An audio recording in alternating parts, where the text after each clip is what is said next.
How do I create lasting change? Welcome to the Therapy Brothers podcast. I'm Brannon. I'm Tyler. We're brothers, We're therapists. and we know recovery. Bring your stories, your questions, your successes with real recovery.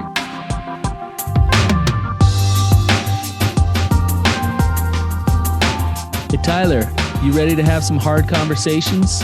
Let's do it. Let the Therapy Brothers podcast begin. Brannon, how's it going, man? Good. You're wearing a golf shirt today. I knew you were gonna say something. I knew you were gonna say something. Well, you're a big time golfer, so I think I've golfed with you once. You've seen me golf, and you know for a fact how bad I am at golf. Oh, hey, we're all bad. So actually, no, it's it's funny. I've worn a golf shirt twice in the last week, and both times I can't get through my day without having multiple people say, "Is there something wrong? Like, are you wearing pants today, Yeah. not shorts?" I mean, I'm still wearing shorts. oh, you got shorts. Yeah, Shorts with the golf shirt. Yeah, I'm still wearing shorts. But so my sweet wife, like Rhiannon, was out shopping, and she saw like my normal getup is, the cargo shorts with a t-shirt, and the t-shirt usually has some kind of a message on it, like, save our public lands, or some Very, very political. some purpose or cause. I always have some purpose or cause that I'm wearing, something that's meaningful to me. And she just was like looking at those normal shorts, and next to them were these kind of really silky golf shirts. And she's like, "Tyler used to wear collared shirts sometimes. I wonder if I could get him to wear these just because they're silky and comfortable." So she bought me 2 of them, and they're actually really nice, and I like them a lot. So, You're the only guy I know that like cargo shorts went out of style in like 1998 or something, and you wore them all the way through, and I think they're back in style again. I've gone full circle. I am, I'm you almost just hung strong. I'm almost in through it all. style. I've been in style twice in the last 40 years. Yeah. But to me, that's the thing is it's always been more about like function and comfort than it has been anything else. I remember like a couple of years ago, I had a guy come into my office for a first session, and he sat down. He was all dressed up really nice. He was a dentist, and he sat down. I sat down across from him. He's like, kind of got this surprised look on his face. He's like, "Are you my therapist?" And I'm like, "Yeah, I'm Tyler. I'm here. You sign up for Tyler?" "Yeah, I signed up for you." It's like, "Do you dress like this every day?" And I said, "Yeah, I dress like this every day. Like, I wear shorts and a t-shirt every day." And he sat there for a second in silence, and then he was like, "I don't think we're going to be a good fit for each other. I'd rather have somebody more professional." Like, I said, "All right, well, we'll get you a different fit then." And I gave him some referrals and sent him on his way. So, hey, I'm glad you at least brush your teeth and throw on some deodorant and stuff. So shorts is fine. yeah. Whatever. Hey, I admire your authenticity. So, Yeah. Well, should we talk about lasting recovery, lasting change? Yeah, let's get into the topic. So a couple of things, Tyler, just to kind of throw it out there. We do these retreats, which we love to do, and we're actually going to do one this weekend, a women's retreat, the Radiant Dawn retreat. And we do a men's retreat, and then I've also taken people down to Peru to do experiences and retreat. And what's interesting is you and I both believe that an emotionally, and I throw in there spiritually corrective experience is what is needed for real healing to happen. And there's also this other thing, which you can have these big experiences, and then you go back to all of the inputs in your life that you had before. You start to resonate the same way, you start to create the same way. And yeah, you had that amazing experience and it changed your outlook on life. And now you feel like you're just going back to the old, maybe doldrums, or um, just relapsing, or whatever it is that life had before. And so, how do you sustain lasting change? Um, One thing, I went to the MAPS conference, the psychedelic conference, and they said, people come in thinking that a plant medicine journey is going to heal all their problems, and the research is showing that it actually doesn't at all. But it's the integrative work, the continued, consistent work after the journey that actually creates real change. We want to talk about what that work is, what that work looks like on a day in, day out basis. Yeah, as you're talking, Brannon, I'm just thinking of multiple times in my own life going to a conference or having a spiritual experience out in nature or at church or something, or being highly motivated. Or, I used to listen to Zig Ziglar a lot, and you get all pumped up listening to him, like, I'm going to go change the world, this, that, and the other. And you get that motivation going, only to then have it fade when you go back and have the rubber meet the road with what real life is still throwing at you. And right. And that's what we want to talk about today is, what are the things that prevent people from actually taking these meaningful, deep experiences, which have the potential to be completely life-changing, and how do you maximize those experiences into actual life-changing things rather than a cool experience that you talk about once in a while? Yeah. And as we get into this, one of the things that I think is difficult, at least for me, and I think for a lot of people, is that when we have these deep, impactful, spiritual, emotional experiences, whatever they are, in the moment, they feel so real. And they're actually doing something there. It's like it's tilling the soil inside of our souls to plant new seeds. But then we go home expecting those changes to stay with us. And we make a mistake when we disregard the fact that the soil has been tilled, but there still needs to be a planting, and there still needs to be a tending and a caring and a harvesting that goes along with it. And that's not always fun. Like, that's actually a lot of times really uncomfortable. And we feel like because it's uncomfortable, we've done something wrong, or it's not true, or it's not right, when in reality, the discomfort of it is a necessary part of the continued change. Yeah, I think the tilling is uncomfortable. And then it's like exciting because now you're in this fresh soil that's like ripe for growth. And I love this analogy, Tyler. The cultivation, the nurturing, that work actually is work. It takes day in and day out consistency over time.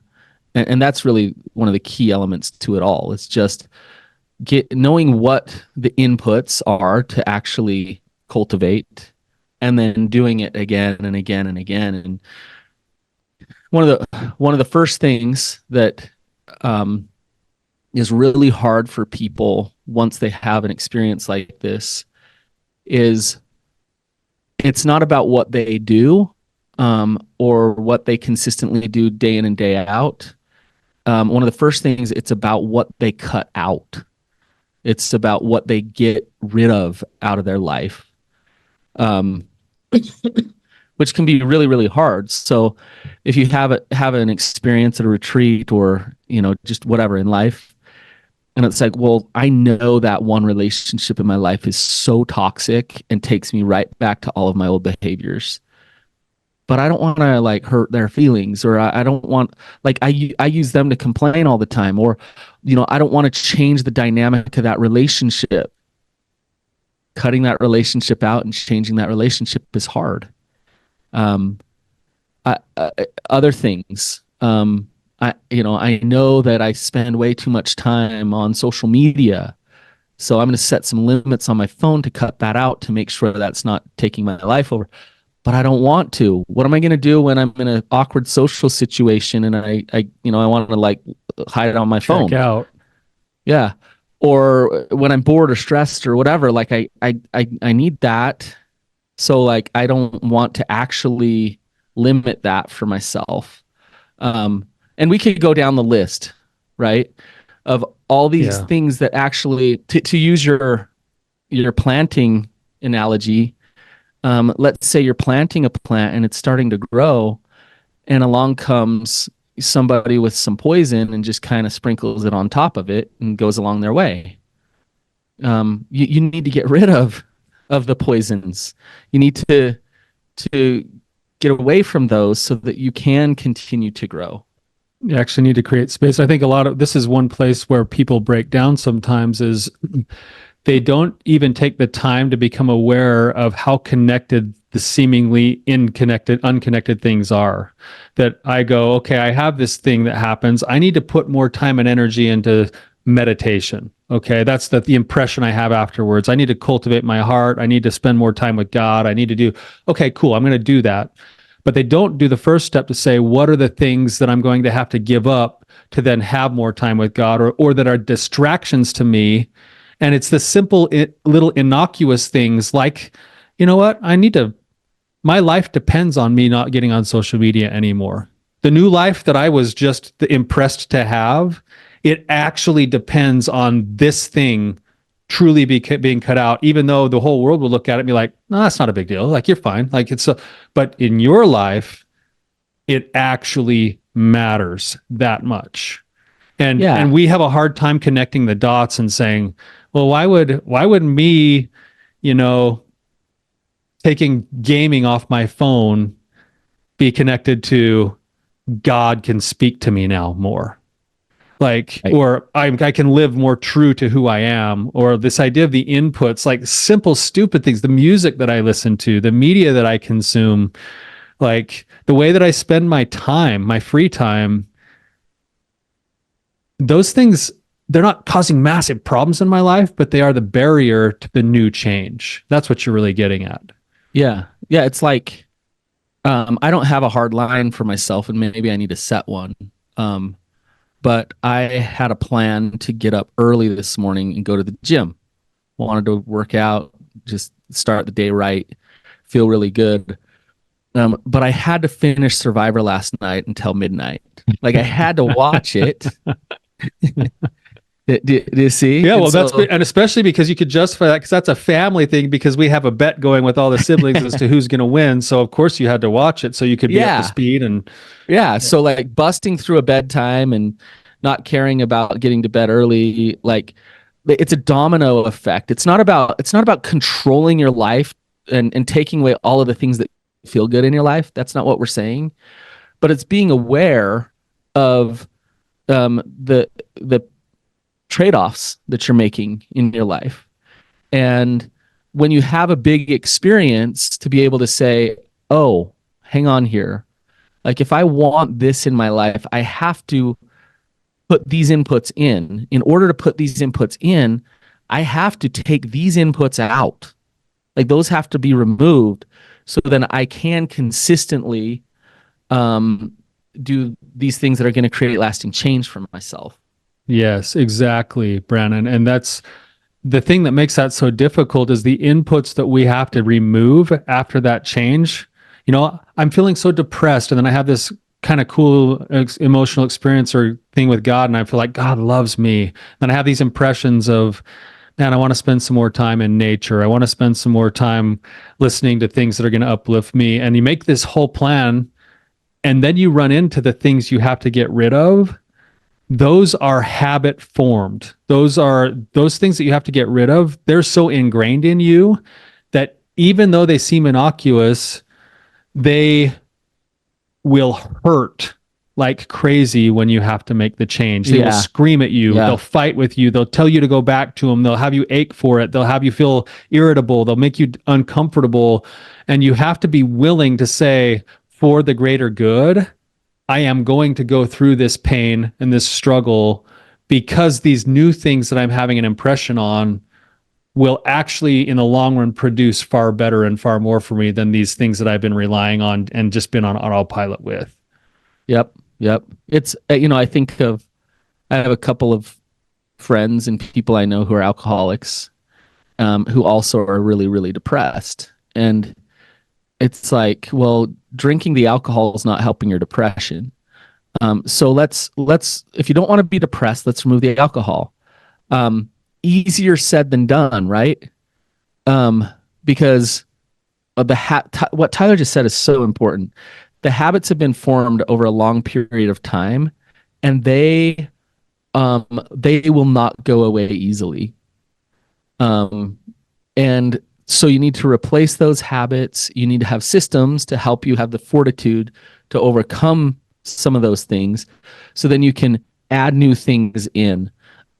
With something like alcohol, it physically attacks you with withdrawal symptoms, saying, "Oh no, you don't, get rid of this." And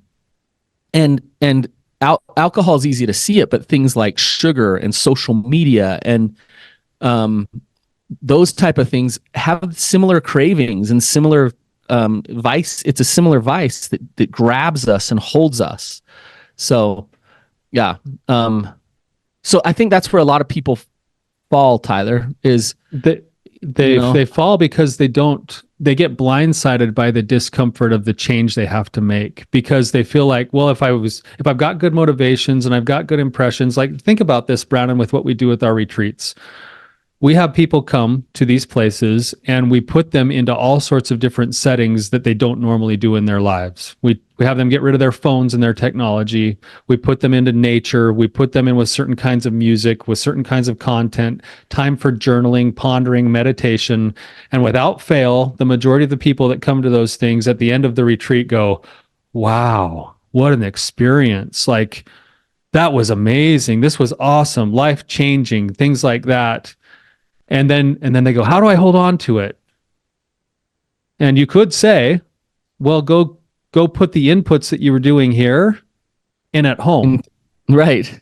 But then that means I'd have to give up this and this and this and this. Yes, that's exactly what it means. I don't want to do that. It's like in the scriptures, the man who is like, Christ, I've done everything. I'm a true follower. What else need I do? And Christ is like, well, sell all you have and come follow me. And the guy's like, except for that, like, I'm not doing that. I'm going to go away. I'm going to go away sorrowing because I'm unwilling to make the change, rather than looking at it and going, I will embrace this discomfort. This discomfort, all it is just habit loop that's changing it. And I can actually see the discomfort as part of the process and be grateful that I'm moving through it, because it means I am intentionally making choice and I'm intentionally changing. But when we feel the discomfort, instead our brains go to, oh, this is too hard, or, oh, this doesn't work, or why am I so depressed again? And so being aware of it and embracing that discomfort of the change is a big first step after you've had that powerful experience. Yep. Can I add another one in here? That it's almost cliche now, but it's like, you're a culmination of the 10 closest people to you, right? And as we're talking about getting rid of these habits and being healthier, and look around you, who are your friends? Who are the people you associate with? The chances are you're all pretty similar. And it's important to have vision, and it's important to see beyond if you want change. And a lot of times how you do that is you have people around you, you have mentors, you have people that motivate you, people that hold you accountable, people that you look up to, that actually push you to break out of where you're just staying stuck. And when we talk about new inputs, it requires new inputs of people around you that can support you to actually stay consistent, to not fall back into the old patterns, and to keep doing the things that you want to do to create what you want to create. I think what you're saying is so important. And Brannon, I don't think it's just the new inputs of new people. That's a big, big deal for a lot of people when they make changes, is that if you want to grow, surround yourself with the people that you want to be more like, because you will start to grow up into those kinds of people, right? But it's also the way that you treat the relationships that matter too. And I'll give you a personal example of this been happening over the last week for me. It's in my own personal like recovery journey. It's like I peel back a layer and I learn something new and I feel so revived and so fresh and I feel like I'm a new man, like truly been reborn. And then I hit a new plateau and I feel pretty good and comfortable until something else comes along and smacks me in the face and is like, oh, by the way, Tyler, like here's another form of denial, or here's another false belief that you have, or here's another character flaw that you need to chip away at. And I had one of those things hit me just in the last couple of weeks that I still have a massive problem with curating the way that people see me. Like I try to be vulnerable, I try to be real, I try to be authentic with people, and yet there's still, in certain parts of my life, there's still a big mask that I put on with the people that mean the most to me. Right. And what you're saying, Brannon, and this is what it dawned on me when it hit me in the face like that, was I already have some good people in my life, but I'm not using those people the way that I need to in order to grow in this part of my life. Right. So now it's on me to actually go. And so I approached a couple of people who are local here and I set it up. Starts tomorrow. We have a Tuesday morning get together to be better men. And my first target is I have a problem with curating how I look. And you two guys are going to be the ones that point that out to me. I want you to put me in positions where you call me out when you see me overperforming. I want you to put me in positions when, you call me out when you see me like not being genuine or not being real. And I want you to press me into places that are uncomfortable for me to go. And here's my new targets. And thank goodness I've got a couple of men in my life that are going to do that for me. But I also have to go and cultivate that kind of a relationship with them, because otherwise they'll just kind of be my friends. Right. But we need to set an intention. There needs to be some kind of an intention with parts of those relationships for the sake of our growth. And I hope to be the same for them when we meet, it'll be, I think all of us kind of need this, that we all need to be at the same time. We need to be mentored by somebody while also mentoring somebody else. And there's benefits to both sides of that coin. Right. I think it's interesting, Tyler, because you and I have run, I don't know how many groups. And when you get together and you say, okay, like we're all going to work on this thing, we're going to get better, we're going to, I've been in groups where it's, they're accountability groups where they just kick each other's ass and just push, like, well, you didn't do this. And what happens is the few like there's a couple that will progress with that. And then the rest just kind of fall off and you don't see them anymore. And I've found, and I've been the type that's just cracked the whip, just been the, like, come on, let's do this. And then I've backed way off. And I've been like, hey, it's your recovery. Work your own pace. It's it's your life. Just be conscious of what you're creating, but you're choosing to create it. Like, this is it. Like, whatever, that we don't need to crack a whip. That's just obviously what you want to create. So what I found is that it's different for everybody what they need in terms of that accountability and support. Some need a softer approach. Some enjoy a more firm approach. What matters is what they ask for. And are we able to support you and give you the support you need as you work toward this? I've worked with some people who ask for a really firm approach, not because they want to change, but because they want to find more reasons to live in their shame and be beaten down. Yeah, they use it the wrong way. Yeah, so then I back off and I say, hang on here. What are we actually doing here?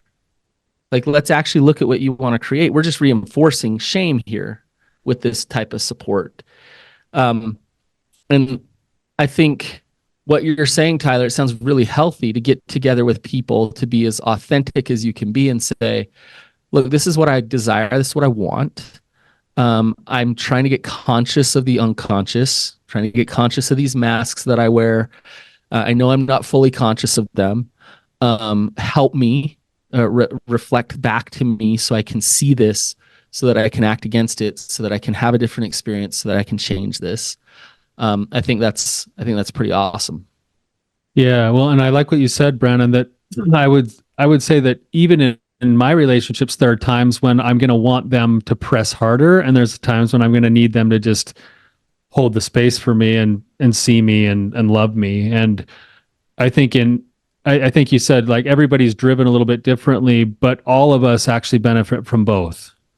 Like Yes. Yes. and none of us actually benefit from only one or the other. If I'm always driving, pounding, like get better, get better, get better, get better, that's just drill sergeant. There's no love, there's no warmth, there's no relationship there. But if I'm also like, yeah, well, whatever, do your thing, like I'm gonna love you no matter what, and da da da da da, like, it's like, well, but then you're not really loving them by helping facilitate some structure and some change. And somewhere in the middle, those people make the best teammates.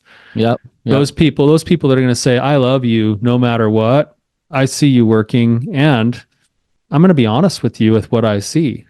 Yep. And Yep. but I'm doing it because I love you. Not Right. because I'm trying to make myself feel like a better team member, or make you like go Satan's plan and make you a better person. Like, No, no, this it's is like, what you've asked me to do, to be yeah, honest with you, to hold you accountable. And I'm going to love you that way. I can't do it for you or this or that. I can't overstep my boundaries here, but I can support you and love you and be honest with you. I had an experience just yesterday where I have a person helping me with my health a little bit, with just trying to get healthy. And I went out of town the last 4 days and just totally fell off the wagon, Sure. Um, and he checked in with me and was like, "Hey, how are things?" And I was like, kind of almost embarrassed to let him know what I've been doing the last 4 days. And his response was so perfect. It was so positive of like, look, the past is the past. You're aware that you've done those things. You're aware of it. What you can focus on now is the now and the future. So how can we move forward? How can we get you going in the right direction? And that it was so kind and supportive of me, but yet so motivating to be like, you know what? Yeah. Get up. Let's get up. Let's do Get up. this. So Yeah. so good support, good people around you, good support. And Tyler, I would say when you push against good support, and you want to get rid of good support, get conscious of that and try not to get rid of good support. If you're getting rid of good support, what you're saying is, I want to go back to the old patterns. I want to go back to what I created before, because these people are actually helping me change. Yeah. Right. Yeah. In certain ways, they become the mirrors to the things that I'm constantly wanting to work on. And if I'm going break on all the mirrors so that I can stay in my denial, like we all like to do that sometimes. Right. Like sometimes it seems easier to do that, but the pathway forward, the pathway to change. And I like what you said. This is an important part of this whole idea of lasting change, is the people that we bring into our lives that are willing to be those kinds of good team members. They're like the scaffolding and the structure while you're building a new building. Like they hold things in place that otherwise wouldn't be held. Yes. And we tend to do more because we're naturally built this way with the social pressures that we have. We tend to do more of what we say we're going to do when we've actually told people what we're going to do. Yep. And so we actually facilitate more change in ourselves when we bring the right people in, and it helps to hold the changes that we're trying to make in place, like this person that you're using for your physical health. That's probably vitally important for you, Brannon. Yeah. Like yep. Otherwise you'd go on for 4 days, then you'd come home and feel shame, and then wouldn't tell anybody about it, and then you let it spin out for another 2 weeks until Yep. now you're 4 days in changing instead of 2 weeks in changing. Right. Right. I just needed to not watch Survivor last night so I could have worked out this morning. But I'm Yeah. gonna get one. I'm gonna get one in later today. So Yeah. And then you're going to be back on the saddle tomorrow morning and you're not that's watching right. Survivor tonight. That's right. Um, Tyler, we're all in this battle. We're all in this battle of both accepting where we're at and working toward change and something better. And I think it's awesome to be engaged in that process, because if you're not, you're just sitting back and letting life come at you and let life dictate what happens in your life, and you just get Yeah. what you get, Yeah. right? Um, Yes. so Absolutely. we're all in it. Um, yeah, Something else that I would say, to this idea, this topic of how do I help invite lasting change, at least it's been my experience that in many different aspects of life, that lasting change is still a process oriented thing. And yep, so because we're dealing with the human body and brain and everything else, and habit is actually a thing, if we go to change something in ourselves today, it's very likely that it's not going to be a lasting change instantly. It's going to be something that we commit to, that we practice, that we work towards, and then when we fall short, we recognize it, we meet it with self-compassion, we commit to it, and we practice it, and we get more reps in on it, and eventually it becomes a new habit. But it only becomes a new habit when it's recognized and recommitted to over and over and over again. And so if you fall short, you're like, oh, my change didn't happen. Why did I waste all of this good motivation that I just got? No, you didn't. You use that motivation towards establishing a new pattern and a new habit. And then when you fell, you recognize it and you recommit to it. You fall back on, I remember that experience. That didn't change. I still had that experience and I need to recommit. And I yep, need to recommit and see recommitment as a necessary part of the process rather than failure. yep, There's a song that I love by Blue October, and one of the lyrics in there, it says, he's talking about his whole life and how he used to like live in this shameful, terrible place. And the line is, I used to fall, now I get back up. And so yeah, he's shifted his perspective to saying the fall, the failure, the struggle, the pain might be necessary. What matters is that I get up, I get up, I get yes, up, I I love get it. I up. love that. And when that happens, then lasting change actually starts to take place. That's awesome, Tyler. So being consistent at the get back up is the key, not perfect at never falling. Yes, Um, exactly. and you also remind me of Simon Sinek's whole principle of that consistency over time. I think our expectations of results really get in the way. The things that we want, um, like Simon Sinek talks about, like, why do you brush your teeth every day? If I don't brush my teeth today, are all my teeth going to fall out? No. So why should I brush them? Yeah. Well, and if you do brush your teeth, you don't really do much Yeah. So why should I brush them? because the consistency over time. Yeah, right. So, like, if I'm going to the gym today, I expect to have a six pack when I walk out of that gym. Why are you laughing? By Christmas, I'll go by Christmas. Right, right. And it's he talks about this one, trust in a relationship. Oh, I was honest once with my spouse. How come they don't trust me now? Why don't they trust me? And when you say process oriented thing, like change is a process oriented thing, it comes back to consistency, comes back to getting up again and again and again. And what's interesting is, this is what's so cool, Tyler, is eventually you can get that six pack. Eventually you can rebuild trust in your relationship or not have your teeth fall out.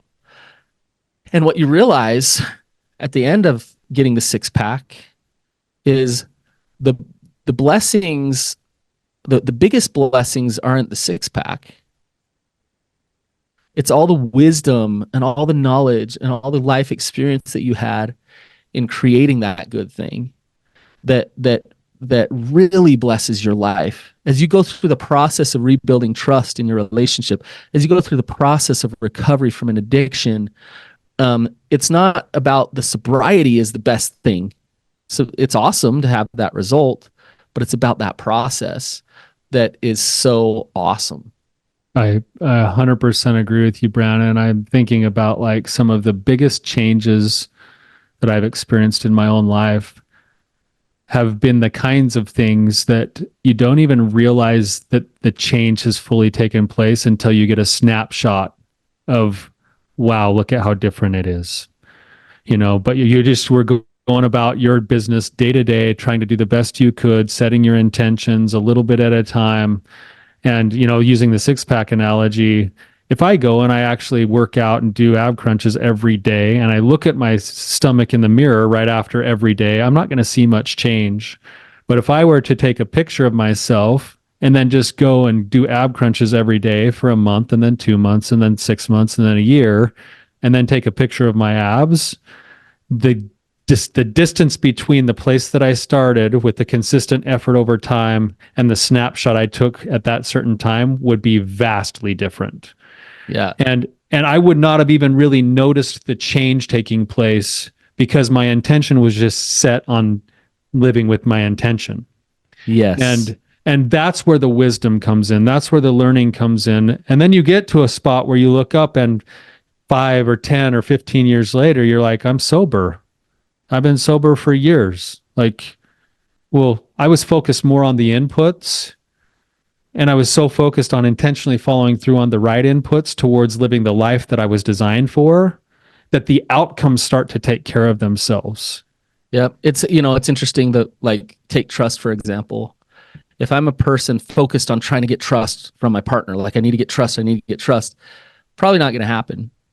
But if I'm a person focused on and understanding the principles of what actually builds trust, being trustworthy, I'm gonna work on being an honest person. I'm gonna work on being authentic, confident, showing up in my strength, and empathetic, and so I do all of those things. That changes my life drastically in every way.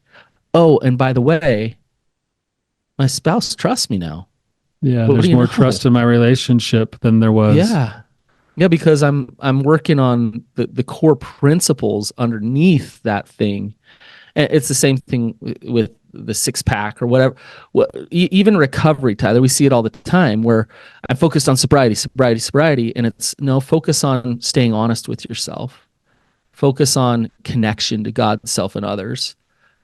Focus on those things, and then, oh, by the way, well, you've been sober for a year now. So yeah, a lot of times shooting at the target of outcome really gets in the way of going through that process of refinement and change and that's long lasting. Yeah, it's interesting because you want to set the intention. You want to look out to the future and say, I would love this and this and this, but then you have to get busy in the day to day, putting consistent effort on true principles towards those outcomes. You're not going to stay consistent if you have this one goal only. You are going to stay consistent if you focus on the day-to-day and just live those principles instead. That's right. Well, Brannon, good topic today. I got to apply some of this stuff to some of my health stuff that I'm doing. We're talking to ourselves today, Tyler. Don't we all, man? Seriously. Yeah. So. Yeah. Well, thank you to our listeners for being here. Hopefully this is helpful for you and you're able to glean something. If it's meaningful to you, please don't hesitate to share it with someone else who might be able to benefit from it as well. Until next time, keep on keeping on.